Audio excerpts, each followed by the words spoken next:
You know what's really trendy right now? Working from home. I do it all the time. I enjoy it. I like it. But it seems like more and more people are doing it because it makes sense right now with the pandemic, which is annoying. But hey ho, pandemic is something that is forcing us to work from home, which means that more and more people are doing video calls as well. And not just those working from home, even people who are just having a casual night in with the family, we're having video calls all the time, which means that people are using various video calling platforms like Zoom. Zoom's very popular, but you know it's also becoming popular. Zoom fatigue is everywhere. People are talking about it. The news are just shouting about it. Zoom fatigue causing brain issues. Zoom fatigue, why you're feeling tired right now. Zoom fatigue, blah blah blah blah blah. It's everywhere. Maybe you haven't noticed it, but once I finish with this video, you will notice it if you've been doing video call. And by the way, it's not just Zoom, it could be anybody. It could be Skype, Google Hangout, Google Meet. It could be any of these platforms. It just, Zoom got popular and people use the word Zoom fatigue. Before we go into it, if you want to be a supporter of the channel, make sure you check out my Patreon page. Link is in the description. It would mean a lot to me. And while you're at it, click on that subscribe button there too. Back to the topic at hand, what is Zoom fatigue? Well, it is what it is. It's just written right there. It's when you're using Zoom or any other video call platforms and you get a fatigue as a result of it. Now, the fatigue can be many things, but it's basically because there are extra focusing and listening required to be able to keep up with the conversation, hence the word Zoom fatigue. Let's face it, it's quite clever that Zoom has managed to claim that status as the big brand, the best one of all, because you hear Zoom fatigue, but you don't hear Skype fatigue, FaceTime fatigue, WhatsApp fatigue. No, Zoom. It's all Zoom.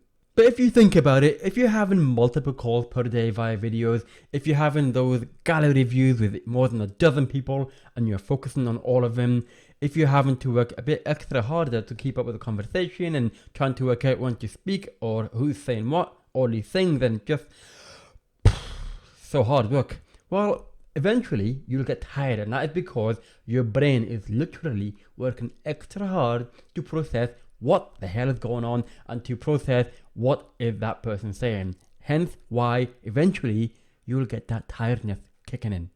So why does it exist? Well, let me just highlight a few pointers why Zoom fatigue exists.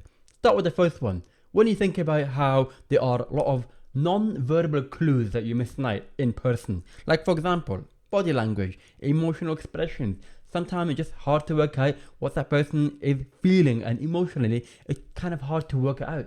Well, then you're working extra harder to understand how that person is feeling, what it's saying, all these things. That requires extra cognitive energy in your brain. The screen is also making it harder to focus on that person because you are only having that screen, but again, you can't see anything else around. You're not able to look around either, so you're not able to not look at the screen. So you're just staring intensely at that person, and it just gets really exhausting because you feel like you can't turn away. But so tiring. But focus. You have to focus. And because of that, it means that we can't have that peripheral vision when, for example, you're meeting a friend in a cafe. You can kind of have that peripheral vision around you. You don't feel confined in that box that you see on the screen when you're video calling. And that, surprisingly, you might not know it, it does take effect on your brain. And then we're also focusing extra hard to, one, avoid staring at what's going on in the background and looking at that picture and that photograph and all these things and just judging them silently. But also, you're working extra hard to limit the background noise. So sometimes you can't help it. If your baby's crying or there's a dog barking, you can't help it unless you kick him out. But don't kick out the baby. Keep the baby safe. However, it just means that you have to work extra hard to work out what that person's saying above the background noise, and that will make you tired eventually. So people have realized that because of all these things, you get a bit tired from having video calls. And why is that? People didn't realize it until the term Zoom fatigue was coined in the media, and lo and behold, everyone thought of, yes, that was it. That is why I'm exhausted. Whew, where did this come from? This is a very, very new thing. Except it's not new at all, because when I first heard the term Zoom fatigue, I laughed at it because one, I knew exactly what it was about, and two, it's kind of a normal thing that most, if not all, deaf and hard of hearing people go through, because we call it concentration fatigue or listening fatigue. We get it all the time, not just video calls, but all the time when we have to have a conversation with someone. And I just find it quite funny that suddenly Zoom fatigue is making it very trendy. So if you think about how Zoom fatigue makes you tired, let me put it in the way of how it affects us in terms of the concentration fatigue aspect of it. Because listening intensely is really hard. And obviously, that's what I and many people have to do when someone is talking. You focus so hard trying to work out what that person is saying. And you're trying to piece so many jigsaws together to get a complete picture. Except it will never be a complete picture. You're just trying to piece together as many clues as possible, a few words, the body language, the topic, the expression, the emotion, piece it all together, and eventually, maybe we can work out what that person is saying. But after doing all of that, your brain is using extra cognitive energy to work out what that person is saying, and then we get so tired. And that is basically concentration fatigue, which is very, very similar. It's not exactly the same as Zoom fatigue. So we get it. We get it because we lived it and we know what it feels like. So there is one good thing that came out of the topic of Zoom fatigue, is that I'm an expert at it, and many, many people in my situation are also very, very experienced at dealing with it. Doesn't mean that it gets easier, it's just that we know what is it like and we know how to best manage it as much as we can, which is why I urge you to check out the post about concentration fatigue. You can find it in the description, and it will give you an idea, a better, maybe more clearer idea of what that involves. But let me also share you some tips and advice on how to deal with Zoom fatigue, or let's just call it concentration fatigue, because that's what it is. Number one is to avoid scheduling back-to-back video calls. Just like when you have in-person meetings, it gets exhausting. So give yourself a break by not doing that. Just avoid it. You don't need to have multiple back-to-back video calls in a day. Spread them out. Number two is you don't have to stare at the screen all the time. Now, yes, you want to focus on the person, eye contact, all these things, but sometimes you just want to look around or just look elsewhere instead of just staring intensely at that person and not moving at all. Gets a bit creepy. So just make sure you look around and just chill out. But when I say look around, it doesn't mean that you should look at the other computer monitor or look at another screen like your phone. No, just look around in your environment as well and continue conversation. Number three would be to consider having a phone call without the video. Yes, because that still exists and it has existed for many, many decades, and we can still do that. But if you're able to, and you could do that, and you have the option, and you have a phone call. You don't have to have a video call all the time. So maybe that is better for you.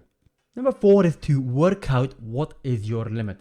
So if you feel like you're getting tired after 40 minutes, 45 minutes, an hour, maybe it's less than that, maybe it's half an hour, well then try to not have a long video call. Just be easy on yourself and work out what's your limit, and then just work around that. So if you're gonna have a meeting, just say half an hour is enough. I'm tired after that. Let's move on.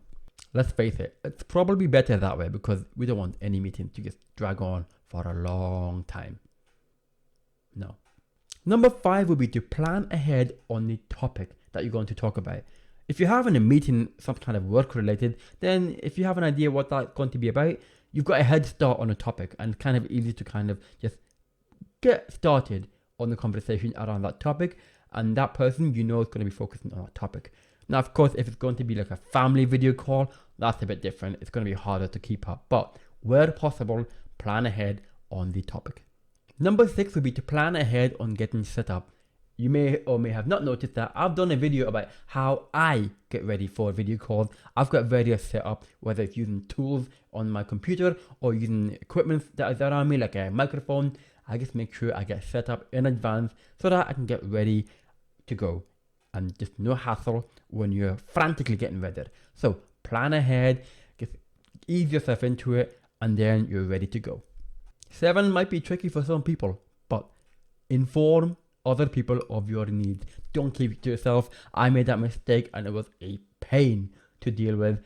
And that's something that I have to learn over time, to say to people, hey, could you do this or do that for me? It makes it a lot easier for me. You will save yourself a lot of headache if you be a bit open and inform people of what is your need.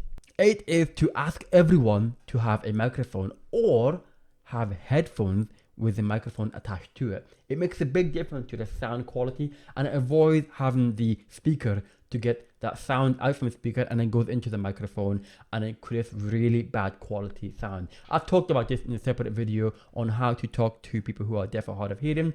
It makes a big difference, it really does. So make sure you tell people that, because you will save yourself a headache in the long term.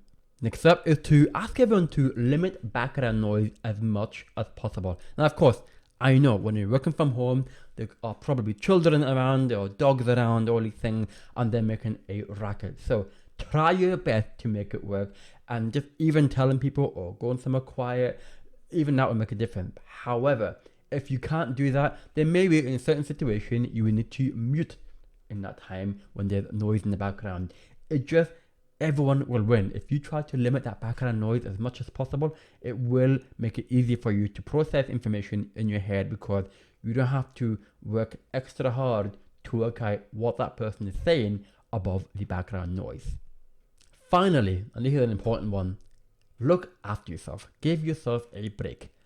What I mean by that is to do the normal things that we're all aware of, like eat well, sleep well, keep yourself hydrated, give yourself a break in between calls, just relax, be patient with yourself and your body. Don't push yourself over the edge. You don't need to do that. So give yourself a break. It looks like video calls is not going anywhere, so I urge you to make the most out of this video, and also check out my other videos and content and blog posts about how I deal with concentration fatigue and how I set up video calls, and how you can also help other people to be able to talk to you if they are deaf or hard of hearing, because there are ways around that. And right now, we all need that if we're going to be video calling all the time. So just check it out. Description are listing everything that you need to see, and let me know what you think in the comments down below as well. Hopefully this video will not just help you, but also make you aware that this is a thing that has existed for a long time, and it also will hopefully give you an awareness that this is what I and many people who are deaf and hard of hearing go through on a daily basis, especially when there are other people around and you have to listen intensely and you have to focus so hard when that person's speaking, even if it's something like trying to work out lip reading, what that person's trying to say, and it's just so hard. It's so exhausting. So hopefully, having gone through it yourself, you've got an awareness of what it feels like on a day-to-day basis outside video calls. And I'm glad you're doing that. I'm glad you get an experience, because it means that you have that awareness, and it means that also you will appreciate what other people are going through, and we can just help each other out, because like I said, video calls are not going anywhere. So let's make it easy for ourselves by helping each other out. Once again, if you found this video useful, make sure you subscribe and hit that like button. Let me know in the comments what you think as well. And in the meantime, I will speak to you again soon. Take care.